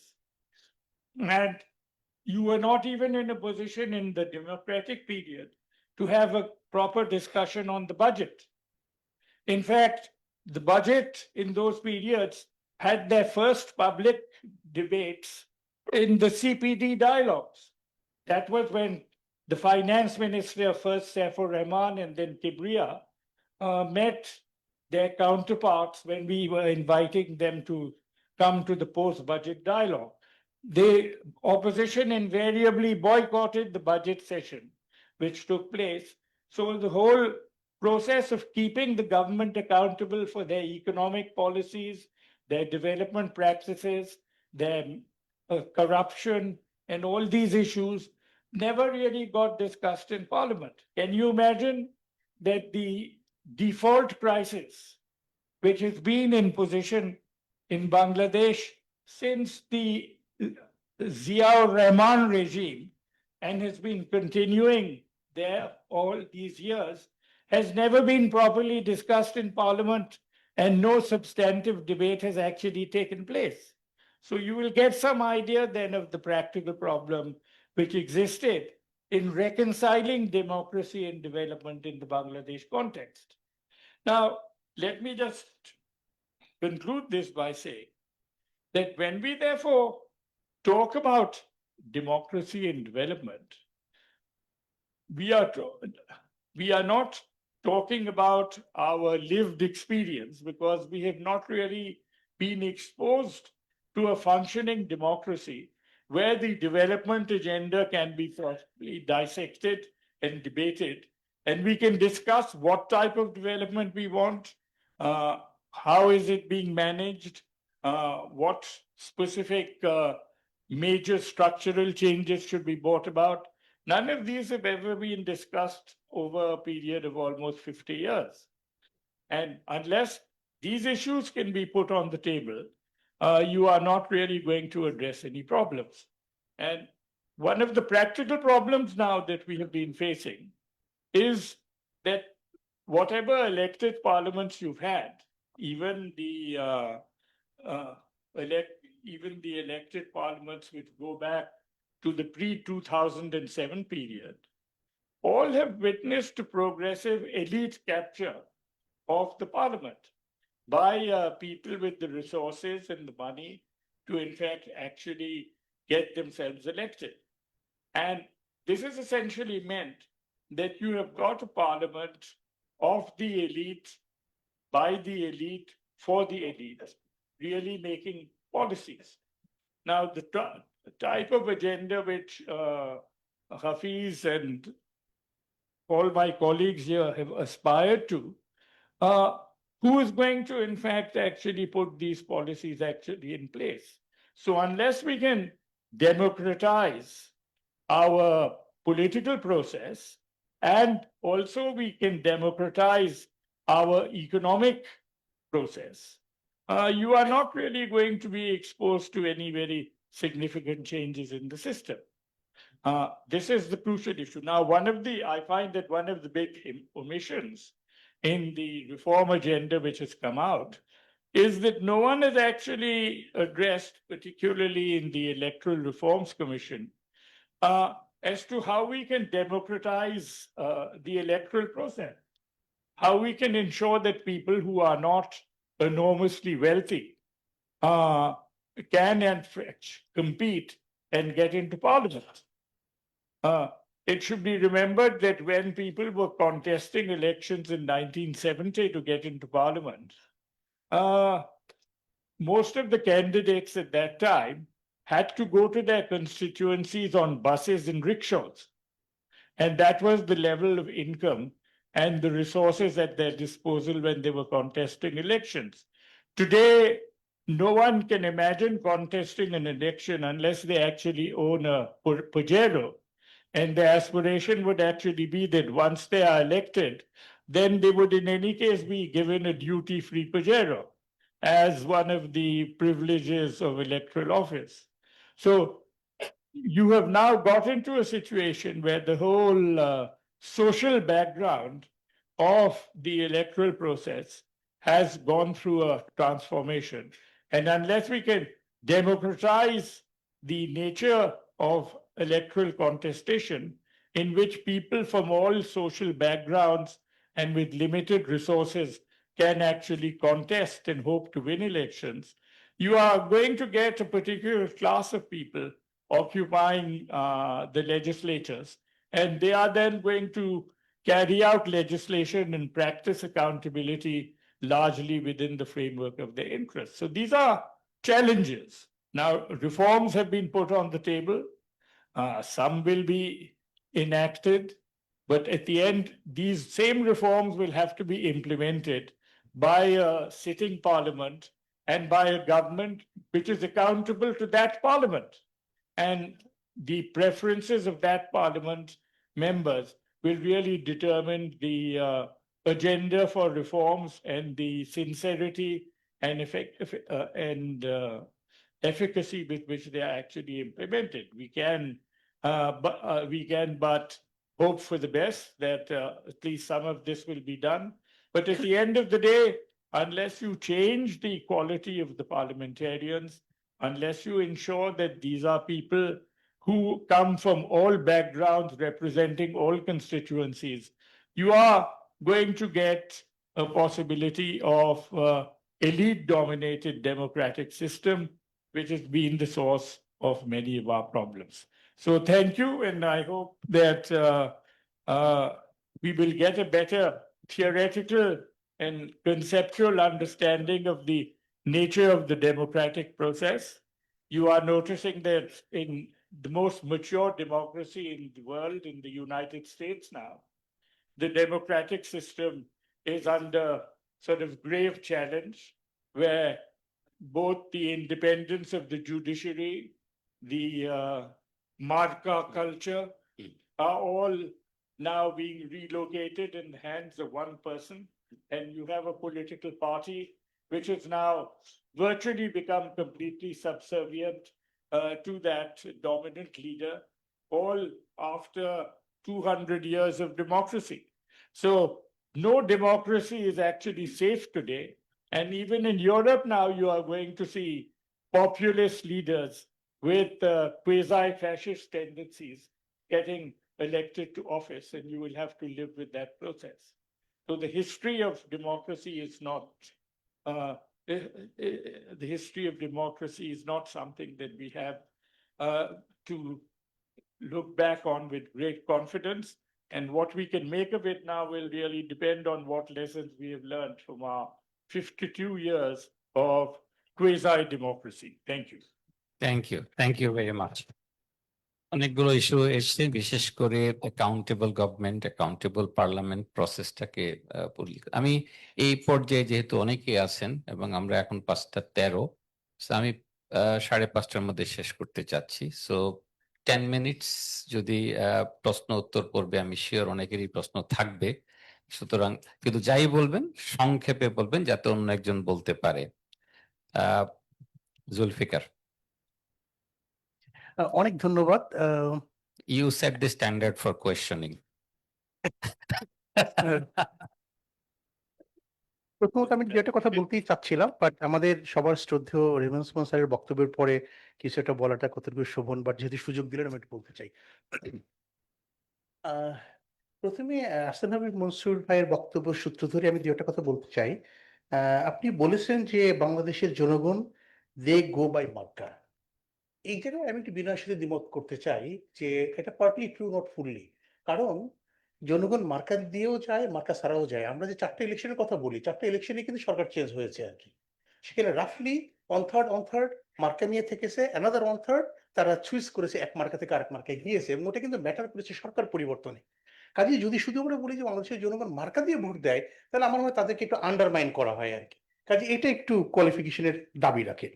Second, স্যারের বক্তব্যে বলেছেন 2001 সালের ওই transition ছাড়া আমরা 4টা ইলেকশনের কথা বলি, কখনোই কিন্তু কোনো গভর্নমেন্ট মনে করেনি 5 বছর পরে তাকে একটা নিউট্রাল অ্যাডমিনিস্ট্রেশনের আন্ডারে ইলেকশনটা ফেস করতে হবে, পিপুলের ভার্ডিক্ট নিয়ে আমাকে দ্বিতীয়বার আসতে হবে। ভেবেছে যে সেই প্রসেসটা তার নিয়ন্ত্রণেই থাকবে এবং সে টিকে যাবে আর কি। এবং 2001-এর অভিজ্ঞতা থেকে তো আওয়ামী লীগ গত 15 বছর তো এমন ভাবে তারা নিয়ন্ত্রণ করে ফেললো যে ইলেকশনটা আর হতেই পারলো না। কাজে যদি এরকম হতো যে না 5 বছর পরে আবার জনগণের কাছে যেতে হবে, এই সিস্টেমটা যদি আমরা দাঁড় করাতে পারতাম, আমার ব্যক্তিগত মত 50% প্রবলেম সলভ হয়ে যেত। এবং আজকেও এই অন্তর্বর্তী সরকার একটা কাজ যদি করে যেতে পারে বা পারতো, যে না শুধুমাত্র ইলেকট্রাল প্রসেসটা এরকম হবে, 5 বছর পর রাজনৈতিক দলগুলোকে জনগণের কাছে যেতে হবে, ইলেকশনটা ফেয়ার হবে এবং তাদের ভার্ডিক্ট নিয়ে আবার ফিরে আসতে হবে। তাহলে জিনিসটা অনেকটাই করা হবে বা হতো বলে আমি মনে করি আর কি। লাস্ট পয়েন্ট যেটা বলি, ইনস্টিটিউশনাল রিফর্ম। বর্তমানে আমাদের একটা অন্তর্বর্তী সরকার, গতকালকে ওয়াহিদুল মাহসুর বলছিলেন যে অ্যাক্সিডেন্টাল সরকারের অ্যাক্সিডেন্টাল অ্যাডভাইজার। কেন কিভাবে উনি কি মনে করে বলেছেন আমি জানি না, কিন্তু এটা তো অ্যাক্সিডেন্টাল গভর্নমেন্ট না, ইনএভিটেবল গভর্নমেন্ট। এরকম একটা চেঞ্জের পরে যে গভর্নমেন্টটা এসছে, সেখানে যারা এখানে ক্ষমতায় আসেন, আমাদের একমাত্র Nobel Lord professor doctor Mohammad Yunus থেকে শুরু করে অন্য যারা ক্যাবিনেটে আসেন, সবাই বিজ্ঞজন, নিজের ক্ষেত্রে সফল এবং ক্যাবিনেটের মধ্যে আছে। কিন্তু আজকে যদি 1 বছরের বেশি সময়ের মাথায় আমরা যদি দেখি যে আমরা কি পেলাম, অর্জনটা কি, তাহলে কিন্তু রিয়াকশনটা কিন্তু আমরা একদম এক বাক্যে যে আমরা বলবো সেটা কিন্তু হবে না, হয়তো একটা মিক্সড রিয়াকশন হবে। এখন তো রাজনৈতিক সরকার ক্ষমতায় নাই 1 বছরের বেশি সময় ধরে, তাহলে কেন আমরা এক বাক্যে বলতে পারছি না this is the system, this is the way to proceed? একটা টোন সেট করে কেন আমরা দিতে পারলাম না যে রাজনৈতিক দলগুলো মানুক না করুক, তাদের সামনে এই একটা করে দিতাম? আপনি বাংলাদেশ ব্যাংক থেকে অনেক কিছু চেষ্টা করছেন, কিন্তু এট দ্য সেম টাইম আমরা এটাও দেখছি যে আপনার অনেক রিফর্ম প্রস্তাবগুলো টার্ন ডাউন হয়ে যাচ্ছে বা অ্যাকসেপ্টেড হচ্ছে না। এখন তো পলিটিক্যাল গভর্নমেন্ট নাই, তাহলে এটা কেন হচ্ছে আর কি? তার মানে যে মানে এখানে শুধুমাত্র রাজনৈতিক দল বা রাজনীতিবিদদেরকে আমরা কতটুকু দোষ দিব না দিব, কিন্তু একটা সোল সার্চিং আমাদের দরকার আছে যে আমরা নিজেরা আসলে কতটুকু যখন পজিশনে থাকি বা ক্ষমতায় থাকি বা করার চেষ্টা করি, কতটুকু আমরা করতে পারছি বা না পারছি। আমি শেষ আরেকটা মিনিট সময় নিব।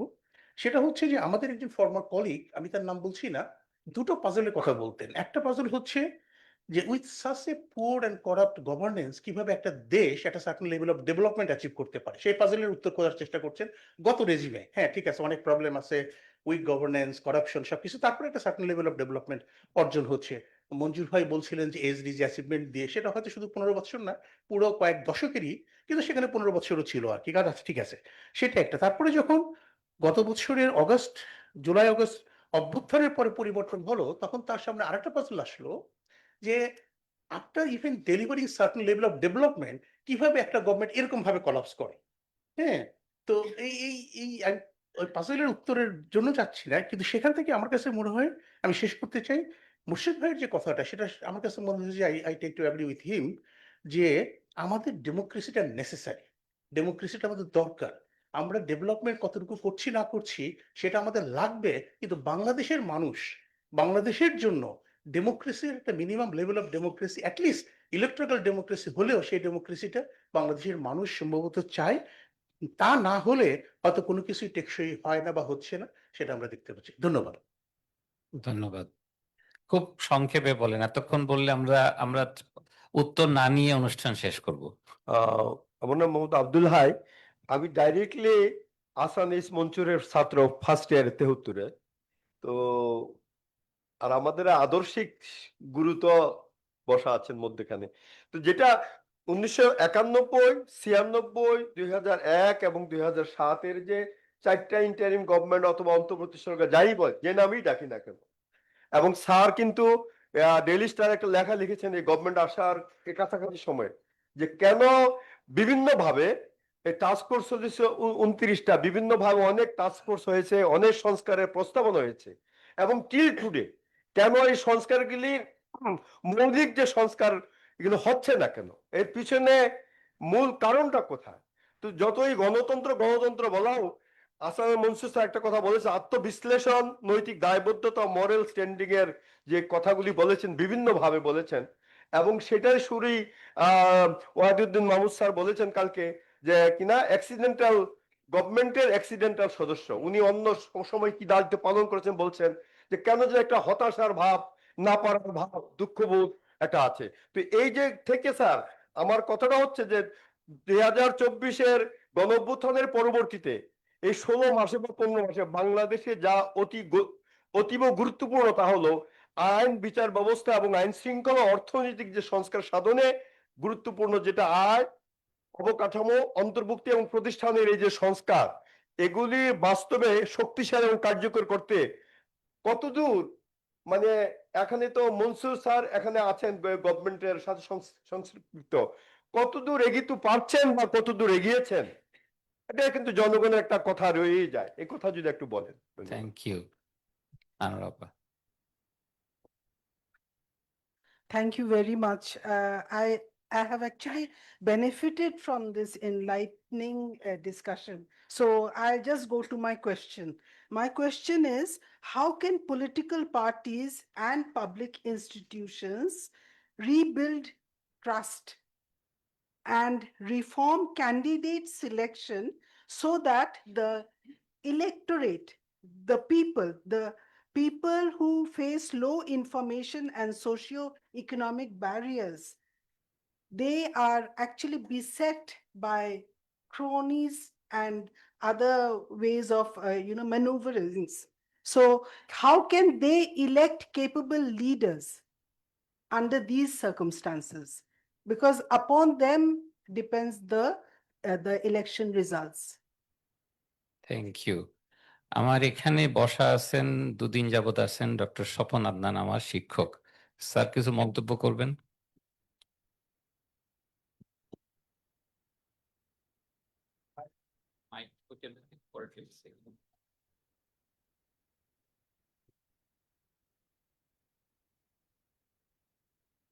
ধন্যবাদ শোনা যাচ্ছে Thank you very much.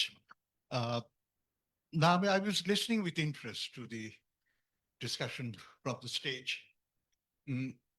One, since there is very little time, and I could have said quite a lot, let me try and summarize this. The politics of Bangladesh, as far as one can see going back, is of a period where there is the rise of authoritarian rule, which is then followed by some kind of an insurrection, a temporary democratization, and then a recurrence of rise to authoritarian rule. We saw this in 1972 after Muktijutta. We saw this in 1990 after the fall of Ershad. And I wonder whether what we've seen today after 2024 will repeat that pattern or not. I have two kind of scenarios to offer you, but let me just briefly explain the arguments behind it. I'm going to talk about actually existing democracy in Bangladesh and actually existing development rather than the sort of the theoretical ideals. The kind of democratic politics we have here is one of clientelist politics. This has been practiced by all the major parties, the Awami League, the BNP, the Jatiya Party, etc. It's based on surplus extraction, chandabaji, tenderbaji, and it involves corruption from mega projects. And resource misallocation and corruption is part of this story. Now, what has been happening, and I've done some field work after the insurrection in one part of rural Bangladesh. And last April, the pattern that I saw was all the chandabaji and tenderbaji positions that were run by the Awami League people have been taken over by either the BNP or the Jamaat.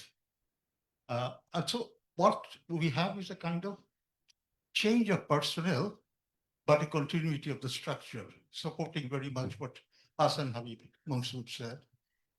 This stability of the structure and its ability to oscillate and then return to its prior the sort of ex-ante position is interesting. Now, in terms of change, possibilities of change, one would have thought that after a insurrection or an uprising based on anti-discrimination politics, Boshamya Birodhi, one would have thought that this would have been the prime themes of electoral campaigns. And indeed, it is being rhetorically referred to. But in practice, we hardly see any concrete proposals from any of the political parties which would significantly and directly address the removal of disparity, whether economic or politics. On the contrary, as I just alluded before, we are seeing a return of the same processes of surplus extraction and authoritarian politics. Now, what are the options then in terms of the future? One is that somehow, despite what I've said, the exposure of the young generation of this country, about 30 to 40% of the population, or this isn't really a question, has it produced an intergenerational shift in political disposition? That we do not know. So far, the student politicians, the NCP, have not really made much effect in terms of showing political influence. But we can wait to see what the elections bring out. So one possibility is that after a cycle of authoritarianism followed by democratization, followed by alternatively, if that does not happen, then what we may have is a repetition of this cycle. In a sense, if things go well, then we may have a repetition of what happened between 1991 and 2008, where every 5 years, the elections were reasonably fair, despite attempts to manipulate, and they led to a change in government. But it would only change the regimes. It would not change the structure. And the problems that we have alluded to, and the problems that have been discussed by the panelists will begin. Whether we will have a break, a rupture from the past, or whether it will be continuity of the same kind of cyclical politics in Bangladesh is something that we will see. It's an empirical question. Thank you. আমরা মনে হয় শেষ করতে চাই এখন। আহসান ভাই, আপনি। Thank you. I just want to directly answer those which have been aimed at me. I want to make it very clear. In my day-to-day operation, I have not been interfered. Any perception that was there that it has been blocked or things, no, it didn't happen so far. I had been able to exercise my authority. I didn't even ask anybody. When I had to rescue some banks, I put money. When I had to clamp down on like rules like, for example, you cannot get dividend unless you make profit in the real sense. Secondly, unless your capital adequacy is fully observed, that means there cannot be capital shortfall in the bank. Third, there cannot be a shortfall in provision for bad assets. Then only you can get profit. I didn't ask Finance Ministry. I didn't ask anybody. I issued it. Done. They didn't like it. The stakeholders don't. Some of the stakeholders didn't like it.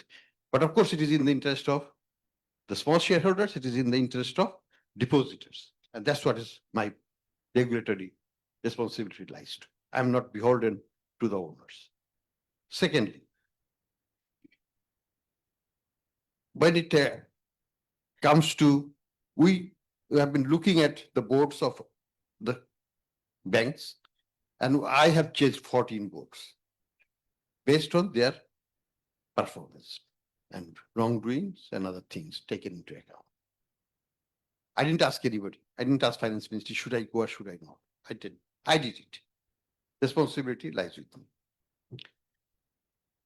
We have formulated about 7 laws, which are all aimed at improving governance. What are those? Bank resolution ordinance. That means if a bank is not functional, illiquid, we will take them over. liquidate it or merge it or whatever. Under that, we are merging 5 banks, for example, with support from government funding and so on. That we had to have that before the resolution process can start. That's done. Secondly, deposit insurance guarantee for our small depositors. 96% of the depositors are fully covered under this deposit insurance scheme because they're mostly small depositors below 2 lakh taka deposits, 96%, they're covered. 4%, they may have 200 crore, they may have 500 crore, they may have 5 crore, they are not covered. They're only limited way covered. But they're only 4% of the deposit, number of depositors, not the deposit base, number of depositors. We make sure that non-bank financial institutions are also covered from now on. Until now, NBFIs were not covered. They have no recourse. Even the small depositors are not covered. So we have brought them under the net now. Under the resolution, we are doing 9 non-bank financial institutions. We are liquidating them. For the first time in Bangladesh, that something is being liquidated. We'll be doing it. We got the funding, we got the approval, we're proceeding with it. We have served notices to those 9 institutions.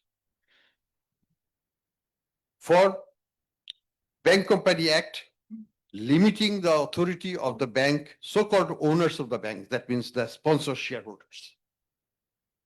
The terms was increased to 12. Now it will be reduced to 6 years. The number of independent directors will be at least 50% or more, not less. Currently, it is only 2. So if it is a 15 or 20 person board, then at least 10 has to be independent. And who are the independents? There will be an independent panel prepared by Bangladesh Bank in consultation with the civil society. And others, and then that panel, you can pick up anybody from the panel, but you cannot pick up your friend, your classmates and from primary school and so on. No, that's not allowed. As part of good governance, we are also introducing changes like, for example, to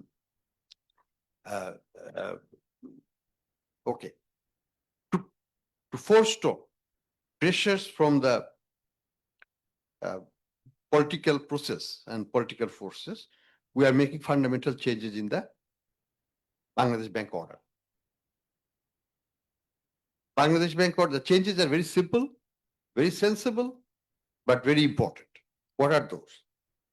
It is that an institution depends on the leadership of the institution, how you select the leaders of the institution. So there has to be a transparent process for selection of the governor and deputy governors.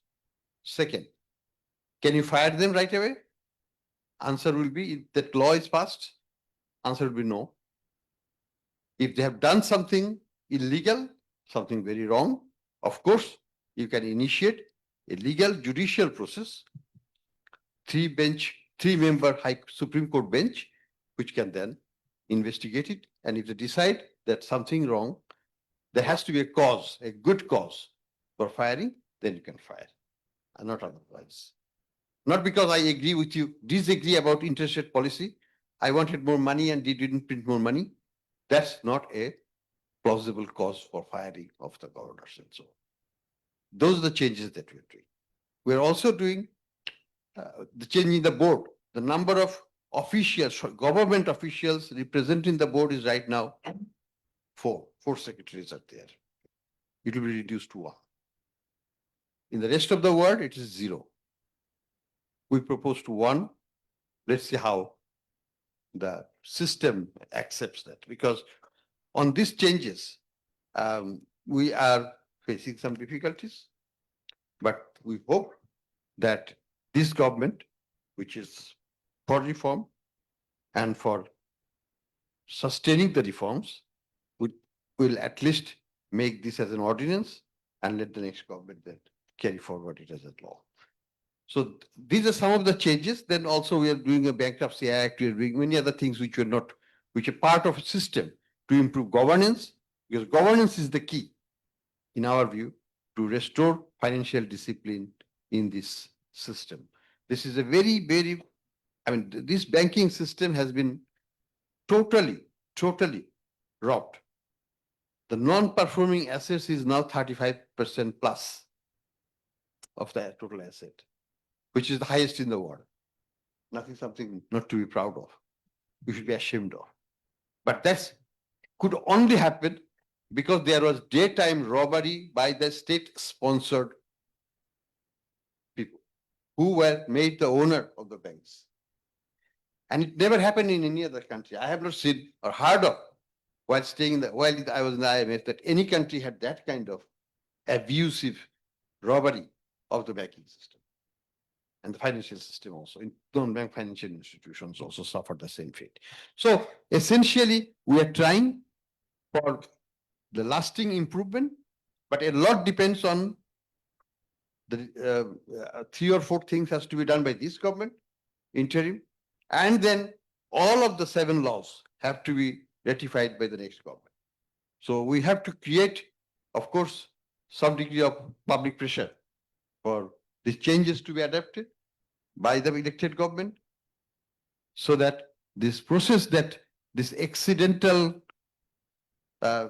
government has initiated as part of its is sustained in the regular form of democratic process beyond its tenure. And that's what we hope for. Thank you. Thank you. Dr. Sultan Hafeez কিছু বলবেন?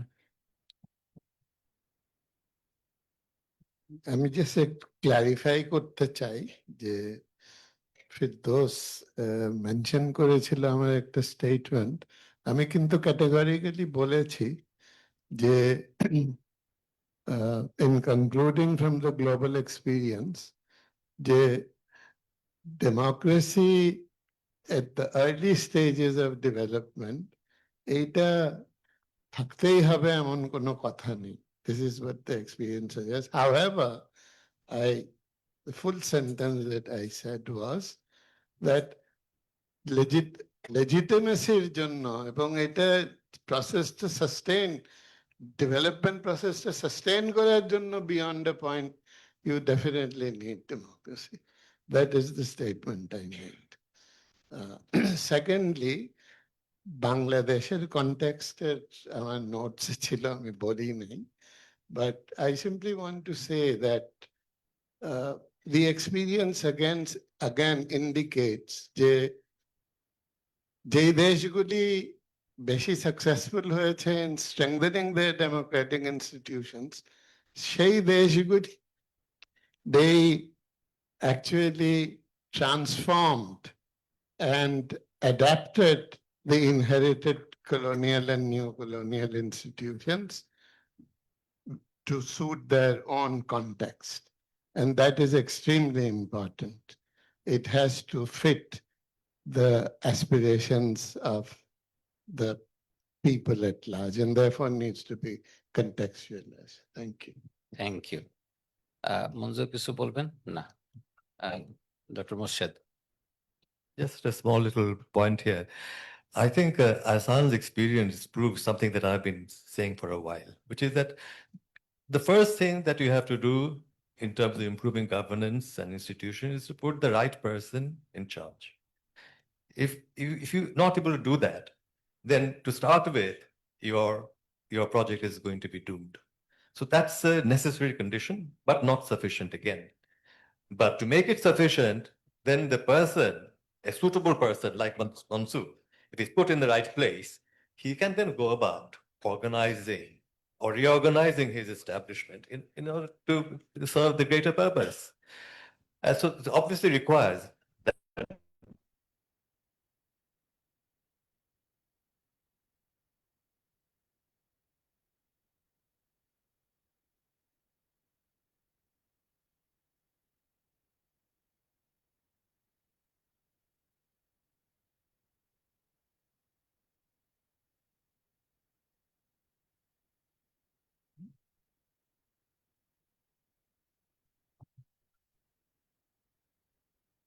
Hello.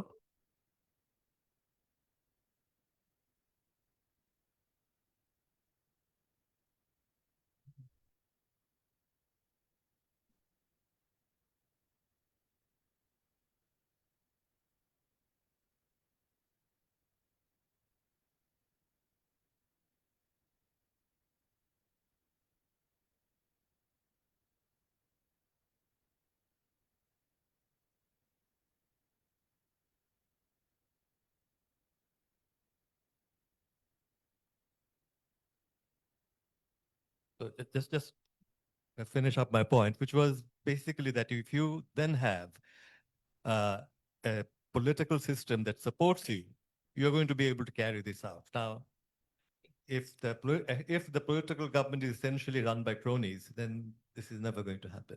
So the big question really is, how do we prevent that? And there is no short-term solution. We have to go for the long haul and establish democratic principles. Thank you. Rahman Sumans, sir, apni bolben kichu? Thank you. Thank you very much. This was a great session, I think, for all of us. And I thank the panelists, starting from Dr. Monzur, Dr. Sultan Hafeez, Dr. Ahsan Mansur, Professor Rahman Sobhan, and Dr. K.S. Murshid. Thank you. Thank you very much. We have tea and snacks outside, and that will be the end of the program. Thank you.